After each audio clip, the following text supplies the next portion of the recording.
जल्दी करो ऑर्लैंडो। ভাবুন তো আপনি বসে আছেন আপনার অফিসের সিটে, হঠাৎ একটি কল আসলো। অচেনা একটি ভয়েস আপনাকে বলল সিট থেকে উঠলেই আপনার সিটের নিচে থাকা বোমটি ব্লাস্ট হয়ে আপনি সঙ্গে সঙ্গে মারা যাবেন। আর এই কথাটি শোনার পর কে না চমকে উঠবে। ঠিক এমন কিছুই ঘটেছিল স্ক্রিনের এই ব্যক্তিটির সাথে, যার নাম অরল্যান্ডো। অরল্যান্ডো নামের এই ব্যক্তিটি মূলত একটি আইটি সেন্টারে জব করত। তবে সত্য বলতে সে একজন দুর্দান্ত হ্যাকার ছিল। তবে সে যে একজন হ্যাকার এই বিষয়টি কেউই জানত না। হঠাৎ সে একদিন এক ভয়ঙ্কর হ্যাকারের ফাঁদে পড়ে যায়। আর এরপরই অরল্যান্ডোকে বাধ্য হতে হয় পুরো আমেরিকার ব্যাংকগুলোকে হ্যাক করতে। শুরু হয়ে যায় শ্বাসরুদ্ধকর গল্প।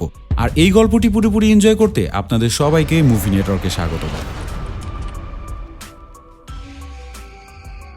গল্পটি শুরু হয় একটি পার্কের দৃশ্য থেকে। প্রতিদিনের মতোই কিছু ব্যক্তি সেখানে ওয়ার্কআউট করছিল। আমরা দু একজনকে সেখানে সাইক্লিংও করতে দেখতে পারি। বাচ্চাগুলো সেখানে রীতিমতো খেলছিল, মানে বলাই যেতে পারে শান্ত একটি পরিবেশে যে যার যার মতো কাজ করছিল। কিন্তু এই মুহূর্তে ব্ল্যাক কালারের একটি গাড়ি নিয়ে সেখানে একটি ব্যক্তি উপস্থিত হয়। গাড়ির দরজা খুলে সে হাতে একটি ব্যাগ নিয়ে বাইরে বেরিয়ে আসে। এরপর এই ব্যক্তিটি কিছু দূর হেঁটে আসতে থাকে। সাধারণ একটি ব্যক্তি তাকে ক্রস করে। সঙ্গে সঙ্গে সে তার হাতে থাকা একটি রিমোটের বাটনে প্রেস করে বসে, যার কারণে তার গাড়িতে সেট করা বোমটি ব্লাস্ট হয়ে সঙ্গে সঙ্গে পাশে থাকা সে ব্যক্তিটি উড়ে ওঠে। এরপরে আমরা দেখতে পারি এই মুভির প্রধান চরিত্র অরল্যান্ডোকে। সে নিজেও এই পার্কে হাঁটাহাঁটি করছিল। তবে এই বোম ব্লাস্টিংয়ের সাউন্ডে সে থেমে যায়। পিছনে তাকেই সে দেখতে পারে একরাশ কালো ধোঁয়া বাতাসে উঠছে। এরপরেই সে তার বাসাতে চলে আসে। অরল্যান্ডো বাসায় ফিরে সে তার স্ত্রী কিমকে জানায়, তুমি কি বিস্ফোরণের কোনো সাউন্ড শুনেছ? কিম বলে, কই না তো, আমি কোনো সাউন্ডই শুনিনি, তবে আমি কিছু পুলিশের গাড়ির হুইসেল শুনতে পেরেছি।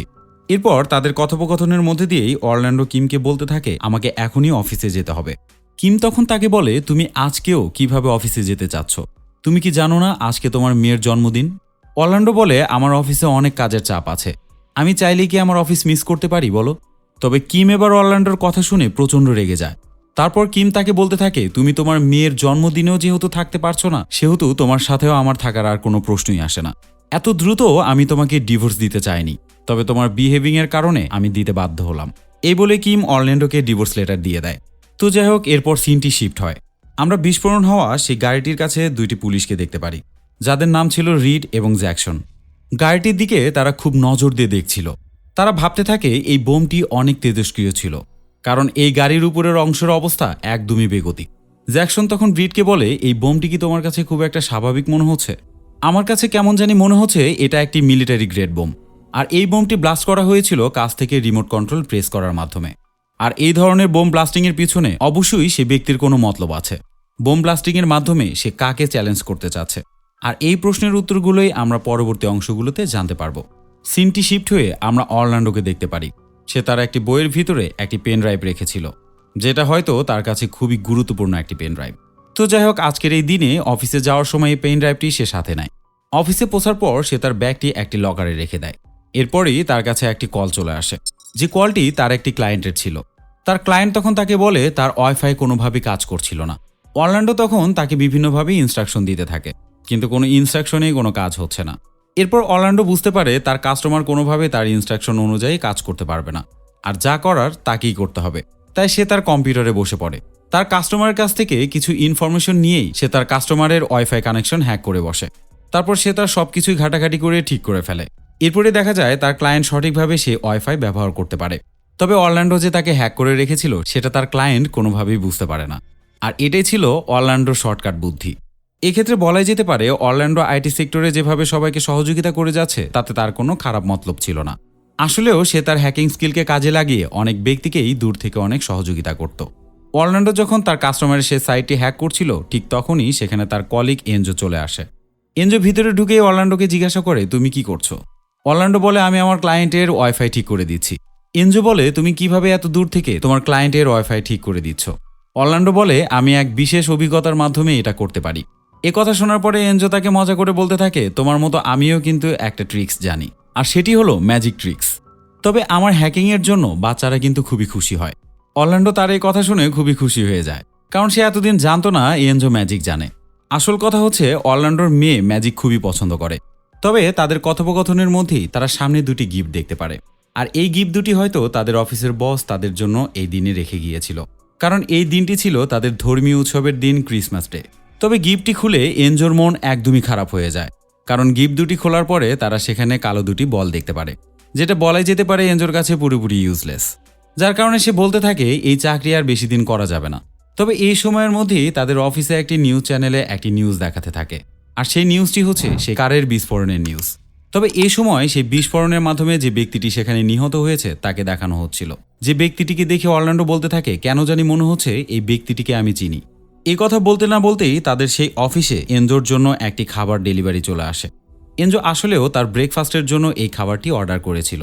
তবে প্রতিদিন যে ব্যক্তিটি এটা ডেলিভারি করে যেত, আজকে কিন্তু সে ব্যক্তি আসেনি, আর এই ব্যক্তির আচরণ অনেকটাই সন্দেহজনক মনে হচ্ছিল। অন্যদিকে অরল্যান্ডো খেয়াল করে এই ব্যক্তিটি ঢোকার পর থেকেই তার কম্পিউটার এলোমেলো কাজ করতে শুরু করেছে, যেটা দেখে অরল্যান্ডো সঙ্গে সঙ্গে তার স্ক্রিনের সামনে চলে যায়। সে এই মুহূর্তে সেই সমস্যা বোঝার চেষ্টা করছিল। হঠাৎ করে সে দেখতে পারে তার ওয়াইফ তাকে কল করেছে। অরল্যান্ডোর ওয়াইফ কিম অরল্যান্ডোকে কল করেছিল তার মেয়েকে বার্থডে উইশ করার জন্য। জয় এ সময় তার বাবার উপর অনেকটাই অভিমান করেছিল। সে বলতে থাকে, আজ আমার জন্মদিন, তারপরেও তুমি কাজের জন্য তোমার অফিসে গেছো, তুমি তো আমাদের সাথে এই দিনটি সেলিব্রেট করতে পারতে। অরল্যান্ডো তখন তাকে সরি বলে, পাশাপাশি সে বলে তোমার জন্য একটি উপহার আছে, আর সেটি হলো ম্যাজিক ট্রিক্স। অরল্যান্ডোর এই কথা চলাকালীন অবস্থাতে আমরা পেছনে এনজোকে দেখতে পারি, যে কিনা হাস্যকর ভঙ্গিতে নাচানাচি করছিল। তো যাই হোক, অরল্যান্ডো তখন তার মেয়ের সাথে এনজোর পরিচয় করিয়ে দেয়। কথোপকথন শেষে তাদের ভিডিও কলটি শেষ হওয়ার পর এনজো তখন তার খাবারের বক্সটি খোলে। বক্সটি খোলা মাত্র এনজো চিল্লাপাল্লা করতে থাকে, কারণ খাবারটির অবস্থা খুব একটা ভালো ছিল না। এনজো তখন অরল্যান্ডোকে বলে, ডেলিভারি ম্যান আমাকে বাসি পচা খাবার দিয়ে গেছে, প্রচণ্ড ক্ষুধা লেগেছে, খাবারটি এখনই আমি চেঞ্জ করতে যাব। অরল্যান্ডোকে বলে, অফিস টাইম তো শুরু হয়ে গেছে, তুমি এখন না গেলেই পারো, আর সিসি ক্যামেরার মাধ্যমে বস কিন্তু সবকিছুই দেখতে পারে। এনজো বলে, তোমাকে হয়তো দেখতে পারে, কিন্তু আমার ডেস্ক যেখানে সেখানে কিন্তু সিসি ক্যামেরা দিয়ে কিছুই দেখা যায় না, যার কারণে এটা নিয়ে তোমার খুব একটা টেনশন না করলেও চলবে, আমি খুব অল্প সময়ের মধ্যেই খাবারটি চেঞ্জ করে চলে আসব। এনজো আরও বলতে থাকে, নিচের ফ্লোরেও আমার একটি কাজ আছে, যেটা শুনে অরল্যান্ডো মনে করতে থাকে এনজোর গার্লফ্রেন্ড হয়তো নিচের ফ্লোরে আসবে। অরল্যান্ডো তখন এনজোকে বলে, নিচে কি তাহলে এভা এসেছে? এনজো বলে, এভা তো একটি পাগল মেয়ে, তার নিচের তলায় অন্য একটি কাজ আছে। এই বলে সে রওনা হয়। এনজো যেতে না যেতে অরল্যান্ডোকে কে যেন মেসেজ করতে থাকে। অরল্যান্ডো নিজেও এই ব্যক্তিকে কোনোভাবেই চিনতে পারছিল না। মেসেজে অরল্যান্ডোকে বলা হয়, তুমি কি তোমার মেয়ের কাছ থেকে বিদায় নিয়েছিলে? এরপর সে তাকে বলে, ব্যাড নিউজ রেড নাইট। পাশাপাশি সে তাকে কলও ধরতে বলে। অরল্যান্ডো এই সব কিছুর কোনো মানেই বুঝতে পারে না। কলটি রিসিভ করা মাত্র অফিসের ইন্টারকমটি অন হয়ে যায়, আর এই স্পিকারের মাধ্যমেই একটি হ্যাকার তার সাথে কথা বলতে শুরু করে। হ্যাকার তখন অরল্যান্ডোকে বলে, তুমি সিট থেকে ওঠার কোনোভাবেই চেষ্টা করবে না, ভুলেও যদি সেটা করো তাহলে বোম ব্লাস্ট হয়ে যাবে, কারণ আমি অলরেডি তোমার সিটের নিচে একটি বোম সেট করে রেখেছি, তুমি ওঠা মাত্র এই বোমটি ব্লাস্ট হয়ে যাবে। অরল্যান্ডো এই কথাগুলো শুনে কোনোভাবে বিশ্বাসই করতে পারছিল না, যার কারণে সে তার পাশে থাকা একটি মিরর নিয়ে সিটের নিচে চেক করতে থাকে। এরপর অরল্যান্ডো মিররে যা দেখতে পারে তা দেখে সে সঙ্গে সঙ্গে ঘাবড়ে যায়। সত্যি সত্যি সেখানে একটি বোম সেট করা আছে। অরল্যান্ডো তখন সেই হ্যাকারটিকে বলে, তুমি আসলে আমার কাছ থেকে কি চাচ্ছ, আর কেনই বা আমার পিছু লেগেছ? হ্যাকারটি তখন তাকে বলে, তোমার বেঁচে যাওয়ার একটাই ওয়ে আছে, আর সেটা হচ্ছে আমি যা বলবো তাই তোমাকে শুনতে হবে, আর অবশ্যই আমার সবকিছুই তুমি সিটে বসে বসেই করতে পারবে।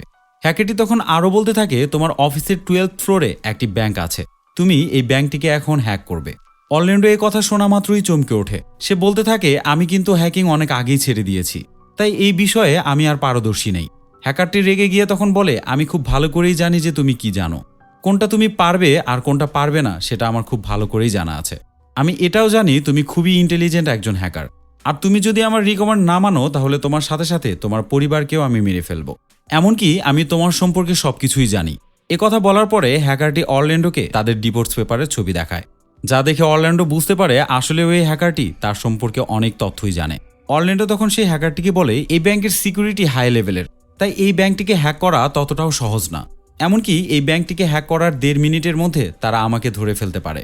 হ্যাকারটি তখন তাকে বলে, আমি খুব ভালো করেই জানি তুমি এই ব্যাংকটি খুব সহজেই হ্যাক করে ফেলতে পারবে, এমনকি তারা যেন তোমাকে ধরতে না পারে সেই উপায় তুমি নিজেই বের করতে পারবে। অরল্যান্ডো বুঝতে পারে তার আর কোনো ওয়ে নেই, এখন তাকে ব্যাংকটিকে হ্যাক করতেই হবে। সে রীতিমতো কাজে লেগে পড়ে। তবে যখনই এই ব্যাংকের সিকিউরিটি ব্রেক করে সে ভিতরে ইন করছিল, ঠিক তখনই সেই ব্যাংকের সিকিউরিটি অফিসার বুঝতে পারে যে কেউ একজন হ্যাক করে তাদের সার্ভারে ঢোকার চেষ্টা করছে, যার কারণে তারাও অরল্যান্ডোকে প্রোটেস্ট করতে থাকে। এই সময় আমরা দেখতে পারি এনজোর গার্লফ্রেন্ড সেখানে চলে এসেছে। অরল্যান্ডো তখন তাকে বলে, সাবধান, আমার সিটের নিচে একটি বোম ফিট করা আছে, এলোমেলো কিছু করলেই আমাদের ক্ষতি হয়ে যেতে পারে। যেটা শুনে এনজোর গার্লফ্রেন্ড খুবই ভয় পেয়ে যায়। তবে অরল্যান্ডো তার কাজে আবারও মনোযোগ দেয়। সে বারবার চেষ্টা করেও সে ব্যাংকের সাথে পেরে উঠছিল না। সিকিউরিটি এতটাই স্ট্রং ছিল যে এটা ভাঙা তার পক্ষে কোনোভাবেই সম্ভব ছিল না। এরপর হুট করেই তার সে বাসা থেকে আনা পেন ড্রাইভটির কথা মনে পড়ে যায়, যে পেন ড্রাইভে অরল্যান্ডোর অনেকগুলো প্রোগ্রামই তৈরি করা ছিল, আর সেই প্রোগ্রামগুলোকে সে এবার কাজে লাগাতে চায়। আর যেহেতু তার সিট থেকে ওঠা কোনোভাবেই সম্ভব হচ্ছিল না, সেহেতু সে এনজোর গার্লফ্রেন্ড ইভাকে দিয়ে সেই পেন ড্রাইভটি তার কাছে নিয়ে আসে। এরপর সে তার পেন ড্রাইভের প্রোগ্রামটি কাজে লাগিয়ে রীতিমতো সেই ব্যাংকের সিকিউরিটি সিস্টেম ব্রেক করে পুরো সার্ভার তার আন্ডারে নিয়ে আসে। অর্থাৎ সেই ব্যাংকটি তখন তার মাধ্যমে হ্যাকড হয়ে যায়। তো যাই হোক, এই বিষয়টি দেখে সেই হ্যাকারটি অরল্যান্ডোকে বাহবা দিতে থাকে। এমনকি সে বলতে থাকে অ্যাপোক্লিপস নাও নামের একটি মুভি আছে, তোমাকে দেখে সেই মুভির হিরো বলে মনে হচ্ছে। আর এসব কিছুর মধ্যে দিয়ে এভা তখন সেখান থেকে পালিয়ে যাচ্ছিল। সিসি ক্যামেরার মাধ্যমে সেই হ্যাকার তাকে দেখে ফেলে।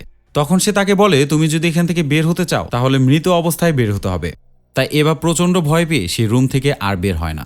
এরপর সেই হ্যাকারটি অরল্যান্ডোকে একটি ব্যাংক অ্যাকাউন্ট দেয়। এমনকি সেই অ্যাকাউন্টে সে ব্যাংক থেকে $2 মিলিয়ন পার করে দিতে বলে। অরল্যান্ডো জানায় এত টাকা পার করতে অনেকটাই সময় লেগে যাবে। এ সময় আমরা দেখতে পারি এনজো সেখানে ফিরে এসেছে। তবে এনজো তারই গার্লফ্রেন্ড এভাকে দেখে চমকে ওঠে, কারণ সে চিন্তাও করতে পারেনি এ সময় তার অফিসে এসে তার গার্লফ্রেন্ডকে দেখতে হবে। এভা এ সময় এনজোকে বলে অরল্যান্ডোর চেয়ারে একটি বোম সেট করা আছে, সে যদি এখান থেকে ওঠার চেষ্টা করে তাহলে সঙ্গে সঙ্গে এই বোমটি সেখানে ব্লাস্ট হয়ে যাবে। এনজো এটা শোনার পরে অনেক বেশি ভয় পেয়ে যায়। এরপর সে সেখান থেকে বেরিয়ে যাওয়ার জন্য পাগলের মতো ছোটাছুটি করতে থাকে। এভা এবং অরল্যান্ডো তাকে সেখান থেকে নড়াচড়া করতে না করে, কিন্তু কে শোনে কার কথা। এনজো সেখান থেকে বের হওয়ার জন্য যখনই লিফটের দরজা খোলে সঙ্গে সঙ্গে সেখানে একটি বোম ব্লাস্ট হয়ে যায়। আর এই বোম ব্লাস্টিং এর মাধ্যমে বোঝাই যাচ্ছিল যে এনজো হয়তো আর কোনোভাবেই বেঁচে নেই। আর বোম ব্লাস্টের মাধ্যমে এভা আহত হয়ে পড়ে। অন্যদিকে আমরা দেখতে পারি পুলিশ টিম পার্কের গাড়িতে বোম ব্লাস্ট হওয়ার বিষয়টি নিয়ে এখনও ঘাটাঘাটি করছে। এর মধ্যেই এই টাওয়ারের বোম ব্লাস্টিং এর বিষয়টি তাদের কানে চলে যায়, যার কারণে তারা সঙ্গে সঙ্গে সেই টাওয়ারের দিকে আসতে শুরু করে। অন্যদিকে দেখা যায় অরল্যান্ডো সেই হ্যাকারের উপরে প্রচণ্ড রেগে গেছে। সে চিৎকার করে বলতে থাকে, তোমার জন্য এনজো মারা গেল। এ সময় এনজোর গার্লফ্রেন্ড এভাও অজ্ঞান হয়ে ফ্লোরে পড়েছিল। হ্যাকারটি অরল্যান্ডোর কথা শুনে সে নিজেও রেগে যায়। সে বলতে থাকে, আমি হয়তো দুজনকে মেরে ফেলেছি, কিন্তু তুমি যে কত মানুষের মৃত্যুর কারণ সেটা কি তুমি জানো? হ্যাকারটি এই কথা বলতে বলতে অরল্যান্ডোকে একটি ভিডিও ফুটেজ দেখাতে থাকে, যেখানে একজন মানুষ নিজের শরীরে আগুন ধরিয়ে দিয়ে আত্মহত্যা করছিল। আর এই মুহূর্তে আমাদের মনে অনেকগুলো প্রশ্ন তৈরি হয়, আর সেগুলো হচ্ছে কি এমন করেছিল অরল্যান্ডো যেটার জন্য অনেকগুলো মানুষকে মৃত্যুবরণ করতে হয়েছিল? তবে কি এই হ্যাকারটি ভিলেন নাকি অরল্যান্ডো? আর এই প্রশ্নগুলোর উত্তর মিলবে পরবর্তী অংশগুলোতে। এ সময় হ্যাকার অরল্যান্ডোকে বলতে থাকে পুলিশ 15 মিনিটের মধ্যে এখানে চলে আসবে, কারণ তারা অলরেডি এখানকার সবকিছু জানতে পেরেছে। আর তারা যে এখানে 15 মিনিটের মধ্যে আসতে পারবে সেটা আমি অনেক আগেই টেস্ট করেছি, কারণ আজকের সকালবেলায় যে গাড়িতে বোম ব্লাস্ট হয়েছিল সেটা আমি করেছিলাম। এই বোম ব্লাস্টিংয়ের পরে সেখানেও পুলিশের আসতে 15 মিনিট সময় লেগেছে। এমনকি বোম ব্লাস্টিংয়ের সময় পাশে যে ব্যক্তিটি ছিল সেটা তোমারই ফ্রেন্ড ভিক্টর, যে কিনা বোম ব্লাস্টিংয়ের মাধ্যমে সেখানেই মারা গেছে। আর সেই ভিক্টর এবং তুমি মিলে বড় বড় অনেক হ্যাক করেছো, যে হ্যাকিংয়ের জন্য আজকে তোমাদেরকে শাস্তি পেতে হচ্ছে। তাই আমার সব কথাই তোমাকে এখন শুনতে হবে। তুমি এখনই সে ব্যাংক থেকে আমার দেওয়া অ্যাকাউন্টে টাকা ট্রান্সফার করে দাও। এ কথা বলার পর অরল্যান্ডো $2 মিলিয়ন হ্যাকারের দেওয়া অ্যাকাউন্টে ট্রান্সফার করে দেয়। হ্যাকারটি তখন বলতে থাকে, তুমি কি লক্ষ্য করেছো, তোমাকে আমি যে অ্যাকাউন্টটি দিয়েছিলাম সেটা তোমারই ব্যাংক অ্যাকাউন্ট। তুমি এখন এই $2 মিলিয়ন তোমার অ্যাকাউন্টেই ট্রান্সফার করেছো। অর্থাৎ এভাবে হ্যাকারটি অরল্যান্ডোকে আরও বেশি ফাঁসিয়ে দিচ্ছে। তার উদ্দেশ্য কিন্তু এখনও পর্যন্ত বোঝা যাচ্ছে না। এরপর হ্যাকারটি তাকে আরও বলতে থাকে, টেম্পলার বন্ডস নামের একটি কোম্পানির আইটি সেক্টর তোমরা হ্যান্ডেল করো, আর এই কোম্পানিতেই আমেরিকার সকল ব্যাংকের ডেটা জমা আছে। এখন আমার দরকার সেই ডেটাগুলো। হ্যাকারের এ কথা শুনে অরল্যান্ডোর মুখ একদমই কালো হয়ে যায়। সে বলে এটা কোনোভাবেই সম্ভব না, কারণ টেম্পলার বন্ডস নামের এই কোম্পানির সিকিউরিটি 6টি লেয়ারের ফায়ারওয়াল দিয়ে আবৃত, আর এই সার্ভারকে হ্যাক করতে গেলে আমাকে সেই 6টা ফায়ারওয়ালকেই ব্রেক করতে হবে, যেটা একেবারেই অসম্ভব। এমনকি শেষ লেয়ার ব্রেক করতে চাইলে মানুষের সহযোগিতা দরকার। আমি এখানে বসে বসে সেটা কমপ্লিট করতে পারবো না। পাশাপাশি এখানে আরেকটি বিষয় আছে, সবগুলো লেয়ারকে ব্রেক করার জন্য আমার হাতে সময় থাকবে মাত্র 1 ঘন্টা। এর মধ্যে আমি যদি লেয়ারগুলোকে ব্রেক করতে না পারি তাহলে আমি দ্বিতীয়বার কোনো সুযোগ পাবো না, কারণ তখন এই সিস্টেম অটোমেটিক্যালি লক হয়ে যাবে। হ্যাকারটি তখন অরল্যান্ডোকে বলতে থাকে, তুমি তোমার কাজগুলো 1 ঘন্টার মধ্যে শেষ করার চেষ্টা করো, আর বাকি যা কিছু থাকে আমি দেখে নেব। অরল্যান্ডো তখন তার কাজ করা শুরু করে। পাশাপাশি সে তার স্ত্রীকে মেসেজ করার চেষ্টা করে, আর এই বিষয়টি হ্যাকার দেখে ফেলে, যার কারণে হ্যাকারটি সঙ্গে সঙ্গে তাকে থ্রেট দিতে থাকে। অরল্যান্ডো আবারও তার কাজে লেগে যায়, তবে সেই হ্যাকার সম্পর্কে কিছু তথ্য সে লিখতে থাকে, যেটা অবশ্য সেই হ্যাকারটি আর খেয়াল করে না। অন্যদিকে দেখা যায় এভার জ্ঞান ফিরেছে, তবে ব্লাস্ট হওয়া জায়গাটিতে অলরেডি আগুন ধরে গেছে। এভা উঠেই সে আগুনটি নেভানো শুরু করে। হ্যাকারটি সিসিটিভি ফুটেজের মাধ্যমে বুঝতে পারে যে ইভার জ্ঞান ফিরেছে। হ্যাকারটি তখন এভাকে বলে একটি হ্যান্ডকাফের মাধ্যমে তুমি অফিসের একটি কোণায় নিজেকে আটকে রাখো, আর এই হ্যান্ডকাফটি অরল্যান্ডোর পাশেই আছে। অরল্যান্ডো তখন সেই হ্যান্ডকাফটি এভার হাতে দিয়ে দেয়। পাশাপাশি সে তার ফোনে তার স্ত্রীকে কল দিয়ে লুকিয়ে সে ফোনটি ইভার হাতে দিয়ে দেয়, যে জিনিসটা আবার হ্যাকার দেখতে পারে না। তবে এই সময় আমরা দেখতে পারি সেই ফোনটিতে 1% চার্জ ছিল। তো যাই হোক, অন্যদিকে আমরা দেখতে পারি কিম ঠিকই এই কল পেয়েছিল, কিন্তু সে কোনোভাবেই রিসিভ করতে পারে না, কারণ এ সময় তার বাসাতে পার্টি চলছিল, যে সাউন্ডের মাধ্যমে সে কোনোভাবেই সে ফোন কলের সাউন্ড শুনতে পারে না। এর মধ্যেই সে বিল্ডিংয়ের পাশে পুলিশ ফোর্স চলে আসে। তারা প্ল্যান করতে থাকে কিভাবে বিল্ডিংয়ে প্রবেশ করবে। এরপর পুলিশরা সেই বিল্ডিংয়ে কিভাবে প্রবেশ করবে সেটার জন্য একটি ব্রিফ মিটিং করে। এই সময়ে তাদের চিফ অফিসার সেখানে চলে আসে। সে আসার পরে রীতিমতো সবার পজিশন ভাগ করে দেয়। সে তখন একটি স্নাইপারকে দূর থেকে অরল্যান্ডোর উপরে নজর রাখার জন্য পাশের একটা বিল্ডিংয়ে তাকে পাঠিয়ে দেয়। রিড এবং জ্যাকসনকে সে অরল্যান্ডোর ফ্লোরে চলে যেতে বলে। টবি নামের এই অফিসারটির কথা বলতে হবে বিল্ডিংয়ের অফিসারের সাথে। এরপর যে যার মতো কাজে লেগে যায়। তবে নিউজ চ্যানেলগুলোতে হ্যাকারটি অরল্যান্ডোর সকল কুকীর্তি সম্পর্কে জানাতে থাকে, অর্থাৎ অরল্যান্ডোকে নিউজের মাধ্যমে ক্রিমিনাল হিসেবে উপস্থাপন করা হয়, যার কারণে দেশের সাধারণ জনগণ সহ পুলিশ অফিসারগুলোও অরল্যান্ডোকে ক্রিমিনাল ভাবতে শুরু করে। আর এই নিউজ দেখে অরল্যান্ডোর স্ত্রী এবং মেয়ে একদমই হতভম্ব হয়ে যায়। তারা বুঝতেই পারছিল না যে এগুলো কিভাবে সম্ভব। তাই তারা এক মুহূর্ত দেরি না করে অরল্যান্ডোর অফিসে চলে আসে। এরপর দেখা যায় রিড এবং জ্যাকসন অফিসে ঢুকেই সিসি ক্যামেরা অফ করে দেয়। এর মধ্যে হ্যাকারটি অরল্যান্ডোকে একটি নোট পাঠিয়ে দেয়। এবার অরল্যান্ডোকে টিভি চ্যানেলের লাইভে এই নোটটি পড়ে শোনাতে হবে। তবে লাইভে যাওয়ার আগে অরল্যান্ডো লক্ষ্য করে এখানে যা যা স্বীকারোক্তি দেওয়া আছে সেগুলো সবকিছুই ক্রাইম নিয়ে। অর্থাৎ অরল্যান্ডো যদি লাইভে এগুলো পড়ে শোনায় তাহলে সবাই অরল্যান্ডোকে ক্রিমিনাল ভাবতে শুরু করবে। আর এখানে এমন এমন ক্রাইমের কথা বলা হয়েছে যা কখনই অরল্যান্ডো করেনি। আর এই নোটটি দেখে লাইভে যাওয়ার জন্য অরল্যান্ডো কোনোভাবেই রাজি হয় না। হ্যাকারটি তখন তাকে বলতে থাকে, আমি শহরের বিভিন্ন জায়গাতে বোম সেট করে রেখেছি, আর এই বোমগুলো আমি প্রাকৃতিক উপাদান দিয়ে তৈরি করেছি, যার কারণে পুলিশ এগুলো কোনোভাবেই খুঁজে পাবে না। আর তুমি যদি আমার কথা মতো না চলো তাহলে আমি সেগুলো ব্লাস্ট করব, আর তোমার জন্যই অনেক মানুষের জীবন চলে যাবে। এমনকি সাধারণ জনগণের পাশাপাশি আমি তোমার ফ্যামিলিকেও উড়িয়ে দেব। যার কারণে আর কোনো উপায় না দেখে অরল্যান্ডো একটি টিভি চ্যানেলে কল করে বলে, আমি আপনার চ্যানেল থেকে লাইভে যেতে চাই। অন্যদিকে আমরা দেখতে পারি পুলিশ অফিসারগুলো কিমকে কাছে ডেকে নেয়। তাকে জিজ্ঞাসা করতে থাকে অরল্যান্ডো আসলেও কি এ ধরনের মানুষ। কিম তখন তাদেরকে জানায় অরল্যান্ডো খুব ভালো মনের মানুষ। সে হ্যাকিং জানলেও কোনোভাবে এই কাজগুলো সে করতে পারে না। আসলেও তাকে দিয়ে কেউ এগুলো করিয়ে নিচ্ছে। আমার দৃঢ় বিশ্বাস সে কোনোভাবে এসবের সাথে জড়িত না। তবে একটা সময় সে হ্যাকিংয়ের সাথে জড়িত ছিল, কিন্তু তার মেয়ে হওয়ার পর থেকে সে এই সব কিছুই বাদ দিয়ে দিয়েছে। এই সময় আমরা দেখতে পারি সেই নিউজ চ্যানেলে অলরেডি অরল্যান্ডো চলে এসেছে। সে বলতে থাকে সকালবেলার পার্কে হওয়া সেই বিস্ফোরণটি আমার জন্যই হয়েছে, এমনকি আমার অফিসের বোম ব্লাস্টিংও আমি করিয়েছি। পাশাপাশি কয়েক বছর আগে অর্কাস্টিক কোম্পানির স্ক্যামিংয়ের বিষয়টাও আমার মাধ্যমেই হয়েছে। তবে এখন আমি মৃত্যুর জন্য পুরোপুরি প্রস্তুত হয়ে আছি। আমার সাথে অনেকগুলো বোম লাইন সেট করা আছে। তবে আমি যা করতে চাচ্ছি তা আমাকে করতে দিতে হবে, কারণ এটা করতে না দিলে তাহলে আমি প্রত্যেকটা বোম ব্লাস্ট করে আমি পুরো শহরটা রক্তে লাল করে দেব। আর হ্যাকারের দেওয়া সেই নোটটি পড়ার শেষে সে তার স্ত্রী এবং মেয়েকে সরি বলে, যেটা হ্যাকারের দেওয়া সেই স্ক্রিপ্টিংয়ের বাইরে ছিল।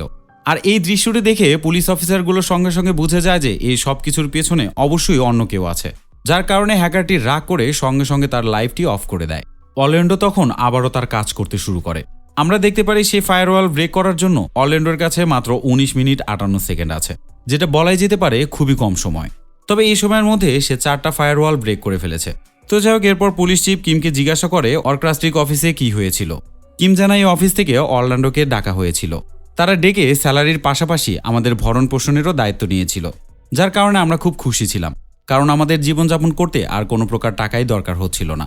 কিন্তু সেই কোম্পানি কাজ করার নামে অরল্যান্ডোকে দিয়ে অনেকগুলো ব্যাংক হ্যাক করিয়ে নিয়েছিল।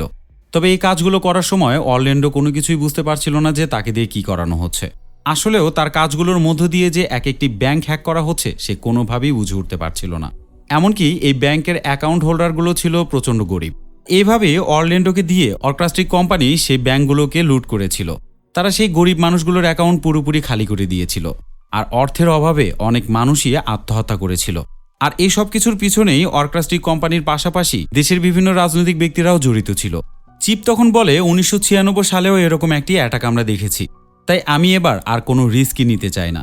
এই পুরো অপারেশন আমার কথা মতোই চলবে, আমি যা বলবো সবাইকে তাই শুনতে হবে। অন্যদিকে আমরা দেখতে পারি অরল্যান্ডো বারবার চেষ্টা করেও সে 5 নাম্বার ফায়ারওয়াল ব্রেক করতে পারছিল না। সময় তো আর হাতে বেশি নেই। যার কারণে হ্যাকারও চিৎকার করতে শুরু করে। হ্যাকারের রাগারাগি দেখে ইভাও ভয় পেয়ে কান্না করতে থাকে। অরল্যান্ডো এবার তার প্ল্যানিং চেঞ্জ করে। সে বলে ডিস্ক অ্যাটাক ছাড়া আমার আর কোনো ওয়ে নেই। তাই অরল্যান্ডো এবার আশেপাশের সকল নেটওয়ার্ক কানেকশন সেই সার্ভারে লোড করে দেয়, যার কারণে এই সার্ভারের ইউজার ট্রাফিক অনেক বেশি পরিমাণে বেড়ে যাবে। এতে এই সার্ভারটি অনেকটাই দুর্বল হয়ে পড়বে। তবে যদি তারা এই সার্ভারে অনেক বেশি ট্রাফিক ঢুকায় তাহলে তারাও স্লো হয়ে যাবে। আর এটা যেন না হয়, যার কারণে সে নিজেদের জন্য একটি পার্সোনাল নেটওয়ার্ক শিল্ড তৈরি করে ফেলে।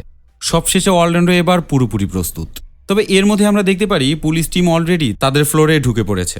অরল্যান্ডোর রুমে ফাইবার ক্যামেরার মাধ্যমে ভিতরের সবকিছুই তারা বোঝার চেষ্টা করছিল। প্রথমেই তারা এভাকে দেখতে পারে। এভার অবস্থা এখন তারা দেখে বুঝতে পারে এভা নিজেও এখানে ভিকটিম হিসেবে বসে আছে। এরপর একটি পুলিশ অফিসার এসে তাদের চিফকে জানায় অরল্যান্ডোর সিটের নিচের বোমের মতো 4 তলাতেও ক্যামেরায় একটি হিট সিগন্যাল পাওয়া গেছে, অর্থাৎ সেটাও একটা বোম হতে পারে। এমনকি এই বিষয় সম্পর্কে যে বিল্ডিং এর ম্যানেজারকে আমরা জিজ্ঞাসা করব সেটাও সম্ভব হচ্ছে না, কারণ বিল্ডিং এর ম্যানেজার এখন পুরোপুরি উধাও। আমরা তার পরিবারকেও তার সম্পর্কে জিজ্ঞাসা করেছি। আশ্চর্যজনকভাবে তার পরিবারও জানে না এখন সে কোথায় আছে। চিপ তখন জ্যাকসন এবং রিডকে তার দ্বিতীয় প্ল্যান সম্পর্কে জানায়। চিপের প্ল্যান মোতাবেক রিড থেকে যায় অরল্যান্ডোর রুমের পাশেই। বাকি দলবল নিয়ে জ্যাকসন চলে যায় 4 তলাতে, কারণ তারা সন্দেহ করে হয়তো সেখানে সেই হ্যাকারটিকে তারা পেয়ে যাবে। অন্যদিকে আমরা দেখতে পারি অরল্যান্ডো হ্যাকারকে বলতে থাকে, তুমি রেডি হও, পুলিশ 4 দিক থেকে আমাদেরকে ঘেরাও করে ফেলেছে, এখন তোমার বাঁচার আর কোনো পথই নেই। পুলিশ এ সময় 4 তলার বিল্ডিং এর দরজা ভেঙে ভিতরে গিয়ে দেখে সেই বিল্ডিং এর ম্যানেজার লাশ হয়ে সেখানে পড়ে আছে। পাশাপাশি এই ব্যক্তির চোখ তুলে নেওয়া হয়েছে। এ সময় জ্যাকের চোখ পড়ে সেখানে থাকা একটি টাইম বোমের উপরে। তবে এতক্ষণে অনেক দেরি হয়ে গেছে, আর মাত্র 13 সেকেন্ডের মধ্যে এই বোমটি ব্লাস্ট হয়ে যাবে। তাই তারা সরে আসার আগেই সেই বোমটি সেখানেই ব্লাস্ট হয়ে যায়। সেখানে থাকা পুলিশ টিম সঙ্গে সঙ্গে সেখানেই মারা যায়। আর এই সাউন্ডে অরল্যান্ডো মনে করে হ্যাকারটিকে হয়তো পুলিশ ধরে ফেলেছে, কিন্তু তার ধারণা ভুল। হ্যাকার উল্টা তাকে কাজ করতে বলে। সে বলে, তুমি তো সকল কাজই কমপ্লিট করে ফেলেছো, এখন অ্যাটাক করাটা শুধু বাদ আছে, দেরি করছো কেন, তোমার কাজ চালিয়ে যাও। অরল্যান্ডো তখন হ্যাকারটিকে বলে, আমি যদি এই অ্যাটাক লঞ্চ করি তাহলে আমাকে অবশ্যই ছেড়ে দিতে হবে, তুমি প্রমিস করলেই আমি আমার কাজ শুরু করব। হ্যাকারটিও দেরি না করে সঙ্গে সঙ্গে তাকে প্রমিস করে দেয়, যার কারণে অরল্যান্ডো এবার তার ফাইনাল টাস্ক কমপ্লিট করার জন্য লেগে পড়ে। এই সময়ের মধ্যে রিড সেখানে প্রবেশ করে। এবার তখন পুলিশ অফিসার রিডকে বলে, অরল্যান্ডো কিন্তু ভালো মানুষ, আসলে সবকিছু তাকে অন্য কেউ করাচ্ছে। অরল্যান্ডো যদি সেই ব্যক্তির কোনো কথা না শোনে তাহলে সঙ্গে সঙ্গে বোম ব্লাস্ট হয়ে অরল্যান্ডো মারা যাবে, কারণ তার সিটের নিচেই একটি বোম রাখা আছে।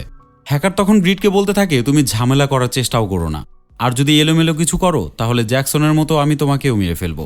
এই কথা শুনে রিড সঙ্গে সঙ্গে সেই রুম থেকে বেরিয়ে পড়ে। অন্যদিকে কিম বারবার চিফকে জিজ্ঞাসা করে অরল্যান্ডোর কোনো সমস্যা হয়েছে কিনা, কিন্তু পুলিশ চিফ কোনোভাবেই কিমকে কোনো উত্তরই দেয় না। উল্টো সে ভিতরে গিয়ে অরল্যান্ডোকে স্নাইপার শুট করতে বলে। ঠিক সেই মুহূর্তেই রিড সবাইকে বলতে থাকে অরল্যান্ডো পুরোপুরি নির্দোষ, কোনো একজন ব্যক্তি তাকে দিয়ে জোর করে এসব করাচ্ছে। এ সময় স্নাইপার শুট করতেই যাচ্ছিল, কিন্তু রিডের কথা শুনে চিফ সঙ্গে সঙ্গে স্নাইপারকে শুট করতে না করে। আর এই কমেন্ট শুনে ব্যক্তিটির হাত কেঁপে ওঠে। গুলিটি তখন অরল্যান্ডোকে না লেগে পাশ কেটে চলে যায়। অরল্যান্ডো তখন তার ডিস্ক অ্যাটাক কমপ্লিট করে ফেলে, যার কারণে সে হ্যাকারটিকে বলে, আমাকে এখন ছেড়ে দাও, কারণ তুমি কথা দিয়েছিলে আমি যদি এই অ্যাটাক কমপ্লিট করি তাহলে অবশ্যই আমাকে ছেড়ে দেবে। তখন হ্যাকারটি হাসতে থাকে, কিন্তু হ্যাকারটি তখন তাকে বলে, আমি এতক্ষণ যা কিছু বলেছি সব কিছুই মিথ্যা, আসলেও এখন আর কোনো জায়গাতেই বোম নেই, বোম আছে শুধু তোমার সিটের নিচে, কিন্তু তুমি চাইলেও এখান থেকে কোনোভাবেই বাঁচতে পারবে না, এমনকি আমি চাইলেও তোমাকে এখান থেকে বাঁচাতে পারবো না। এই বোমটা এমনভাবে সেট করা হয়েছে যে তোমাকে মরতেই হবে, তুমি যে কোনো টাইমে উঠলেই তুমি সঙ্গে সঙ্গে মারা পড়বে। আর এসব শুনে অরল্যান্ডো অনেক রেগে যায়, সে আবারও তার টাইপিং শুরু করে দেয়। আর এ সময় আমরা দেখতে পারি সে তার নিজের সেফটির জন্য একটি শিল্ড তৈরি করে রেখেছিল।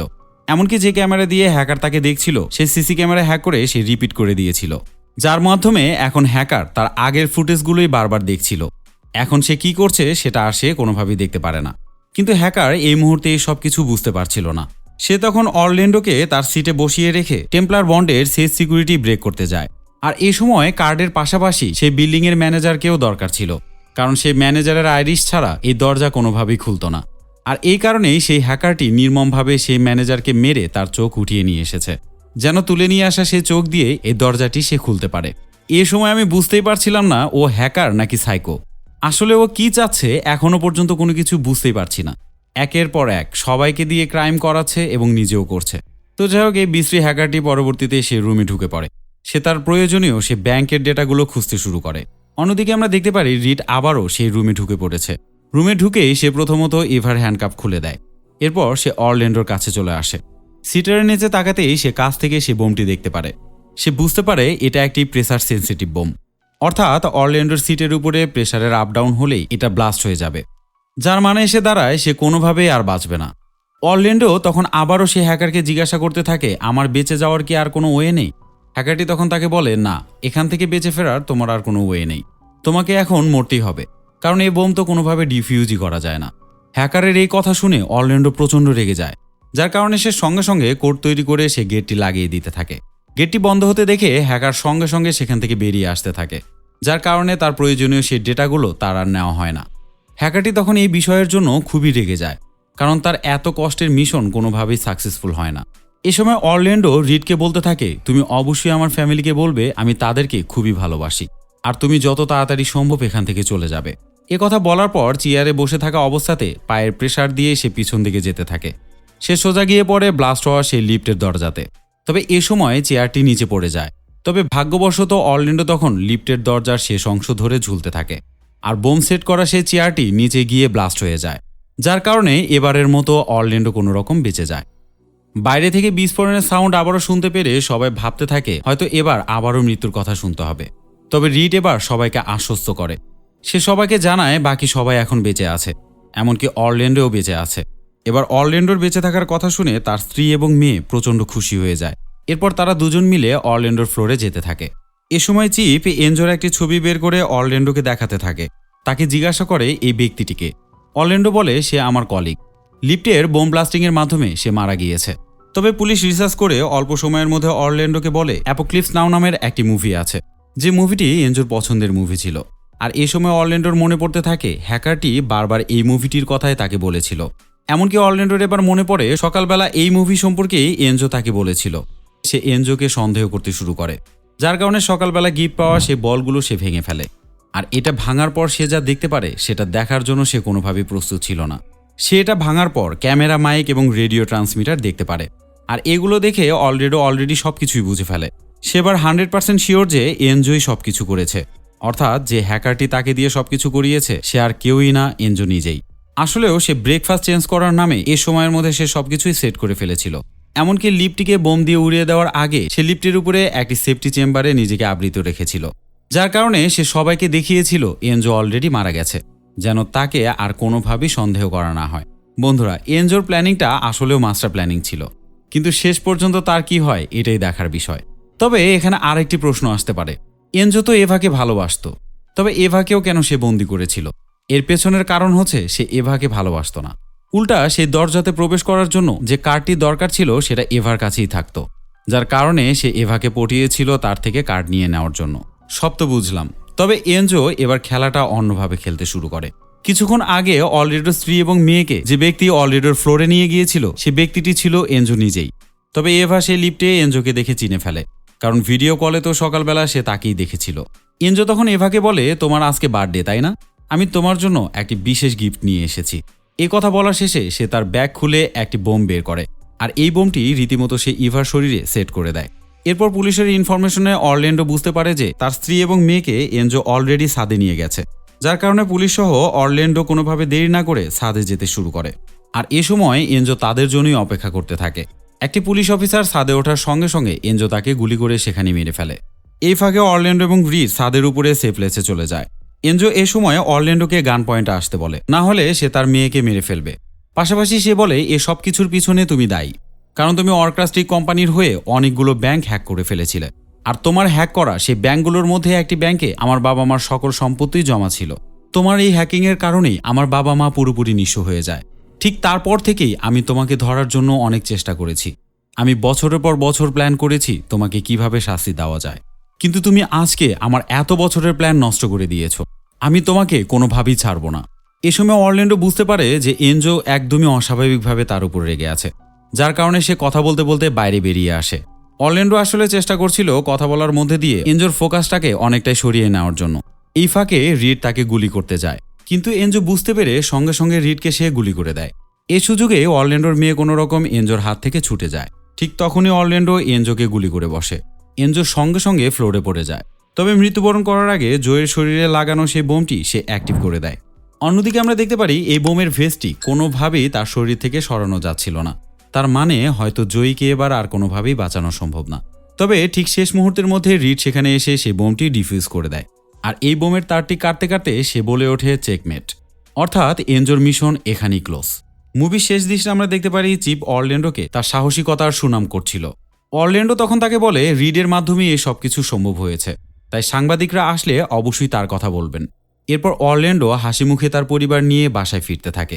আর এই সুন্দর দৃশ্যটির মধ্যে দিয়ে আজকের এই গল্পটি শেষ হয়ে যায়। তো বন্ধুরা, এই গল্পটি যদি আপনাদের ভালো লেগে থাকে তাহলে কমেন্টস করে জানাতে একটু ভুলবেন না। পাশাপাশি কোনো মুভি নিয়ে যদি আপনাদের কোনো রিকমেন্ডেশন থাকে তাহলে অবশ্যই আমাকে জানাবেন। তো আজকের বারে এখানেই বিদায় নিচ্ছি, দেখা হবে পরবর্তী আরেকটি ভিডিওতে। ততক্ষণে সবাই ভালো থাকবেন, সুস্থ থাকবেন, আল্লাহ হাফেজ।